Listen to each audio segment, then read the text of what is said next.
If you think your garden season is basically over after the 4th of July, here's some good news that might genuinely surprise you. University extension offices actually call this the start of your second garden. Right now, you can still get bush beans in the ground, just 50 to 60 days to harvest. But there's one plant on this list almost everyone gets wrong this time of year, and it can quietly tank a big chunk of their harvest. Here's the thing, that empty space where your peas or your lettuce used to be, that's not the end of your growing season. That's an open invitation. Extension offices from Maryland to Iowa say the same thing every July. Don't let that soil sit empty. Put something back in it. And here's the part that should make you sit up. One of the 6 I'm about to show you is probably already in your garden right now, quietly turning into this summer's biggest mistake. Hold that thought. Have you ever pulled up your spent bean vines in July and just stopped, looked at that bare patch of dirt and felt that little pang of, well, that's it for the year? It's such a common feeling. The calendar says summer's half over, the fireworks are done. But that feeling is exactly what trips people up, because your average first fall frost is still 10, 12, sometimes 14 weeks away, depending on where you live. That's a whole second growing season hiding in plain sight. And honestly, that's a pretty exciting thing to realize. Here's why this works.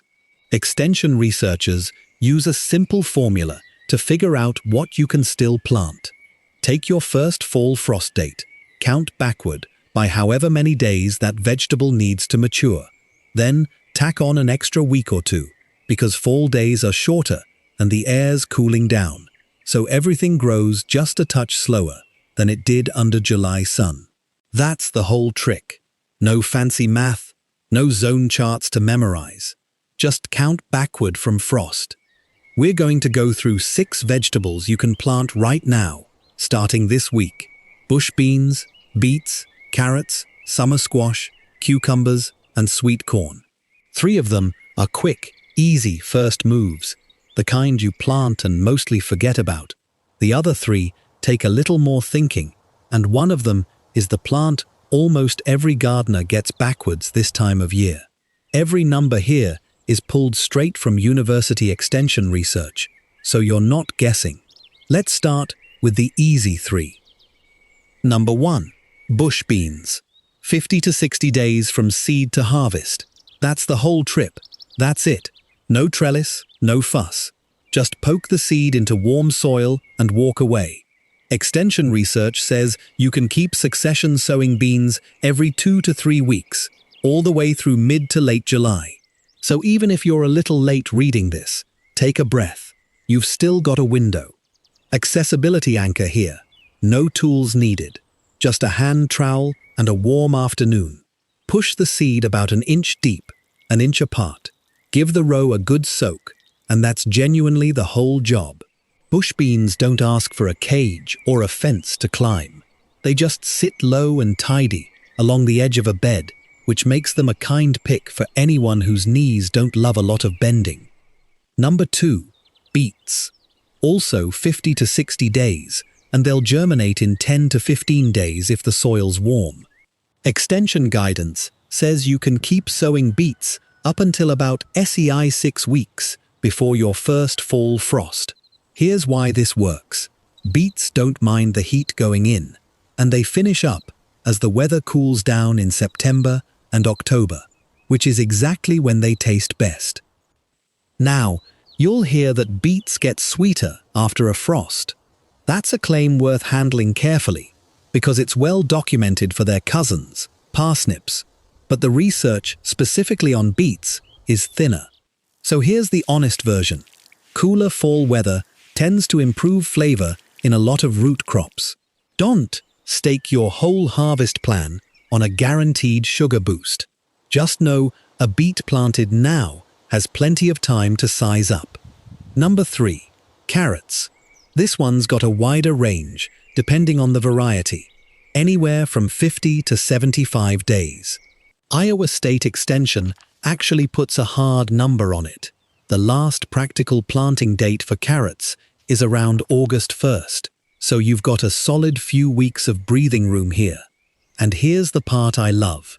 Carrots, like their parsnip cousins, sweeten up after they sit through some cold fall weather. That's not a guess.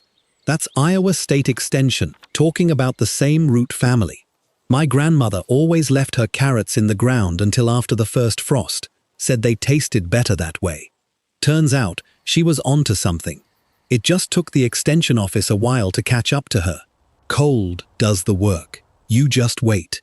And if your soil hasn't frozen solid yet, Iowa State says you can keep mulched carrots right in the ground and pull them fresh well into winter.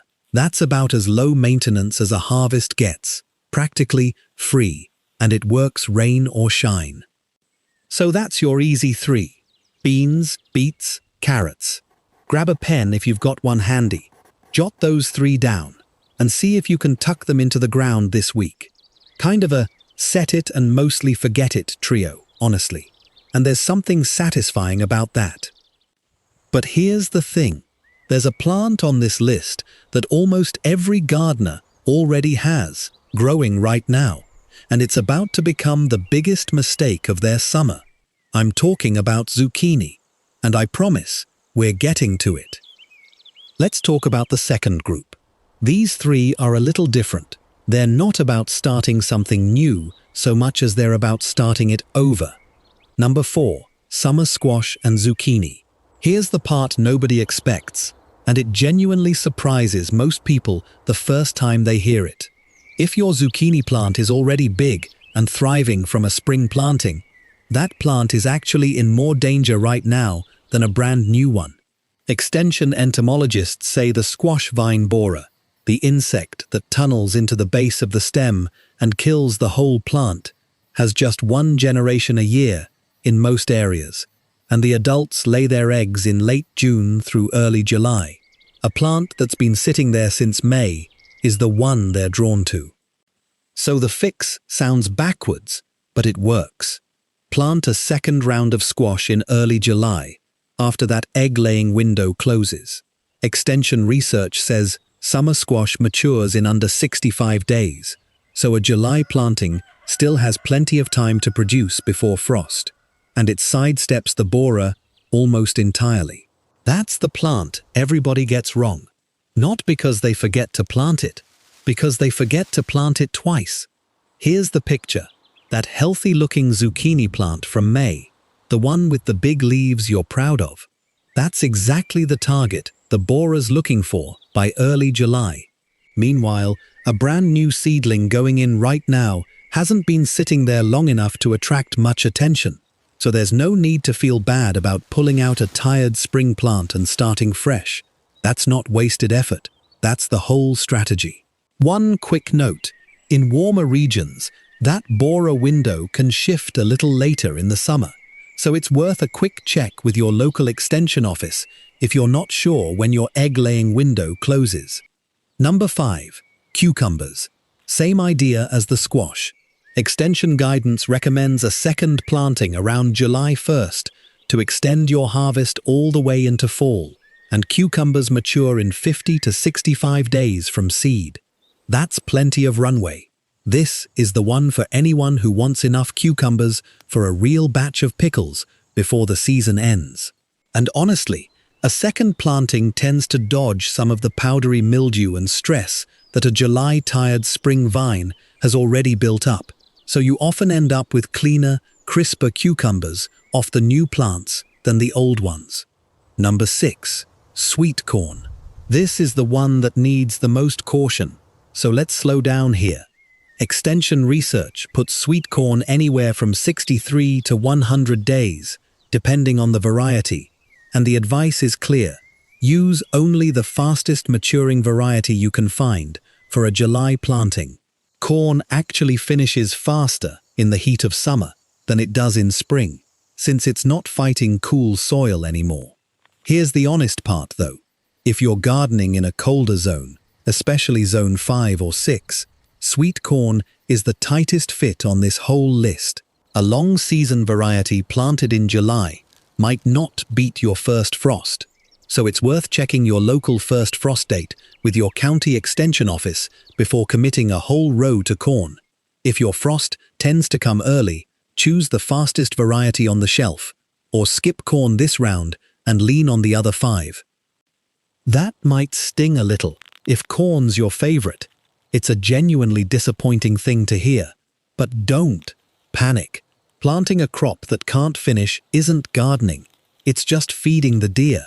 And there are 5 other winners on this list. If you're in a warmer zone, 7 through 9, you've got a lot more room to breathe, and corn's a perfectly reasonable bet. If you're not sure which camp you're in, that's a 2-minute phone call to your local extension office, and it could save you a whole row of wasted seed. Now, before you head out to the garden, let's talk about 3 mistakes that turn a promising second harvest into a wasted one. Mistake 1. Planting a long-season variety and hoping for the best. If the seed packet says 90 days and your frost is 10 weeks out, that's cutting it close. Extension gardeners generally add 1 to 2 extra weeks onto whatever the seed packet says, because fall days are shorter and cooler, and everything grows just a little slower than it did in July sun. Mistake 2. Forgetting to water a summer planting. New seeds going into July soil dry out fast. That part really matters. Keep that seedbed moist until you see sprouts, especially in a heat wave. Mistake 3. Skipping the frost date check altogether. This is the one that tends to cost people the most. It's worth looking up your average first fall frost date, then counting backward from there. And one more thing before we move on. If you've got a dog, a cat, or grandkids running around the yard, a quick note.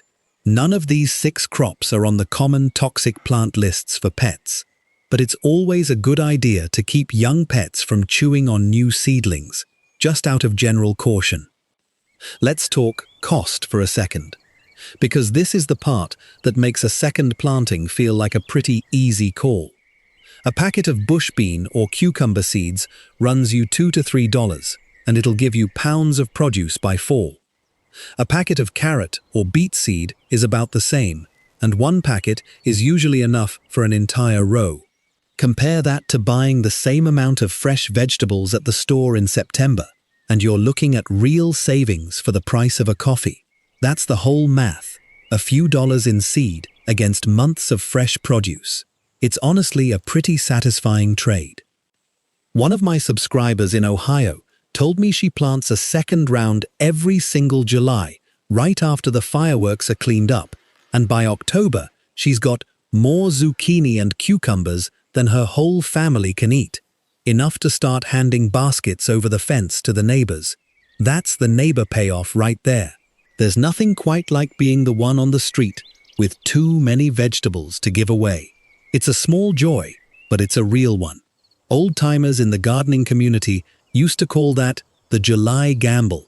Plant it now, and by the time the leaves start turning, you've quietly doubled what your garden gave you all summer. So here's your recap.